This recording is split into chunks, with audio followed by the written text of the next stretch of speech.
आज मी मस्त आणि टेस्टी अशी पावभाजी बनवली होती. तर पावभाजी बनवण्याची पद्धत प्रत्येकाची वेगवेगळी असते. तर इथे मी तुम्हाला माझी पद्धत दाखवते.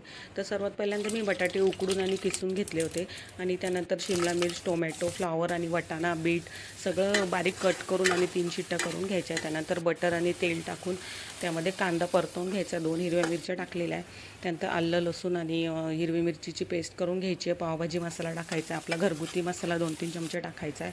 कोथिंबीर, कढीपत्ता वगैरे सर्व टाकून आणि त्या भाज्या उकडलेल्या ज्या आहेत त्या स्मॅश करून आणि ते सर्व एकत्र टाकून आणि सगळं परतवून घ्यायचं व्यवस्थित. बटाटे पण टाकून आणि भाजी 2-3 मिनटं शिजवून घ्यायची व्यवस्थित. त्यानंतर मग बटर वगैरे टाकून आणि भाजीला उकळी म्हणजे चांगली व्यवस्थित शिजवून घ्यायची आहे. त्यानंतर पावाला पण बटर लावून आणि आम्ही पाव गरम करून घेतले होते. इतकी सुंदर आणि टेस्टी लागते ही अशी भाजी आणि तुम्ही पण एकदा नक्की ट्राय करून बघा आणि या तुम्ही पण जेवण करायला. Thanks for watching. बाय.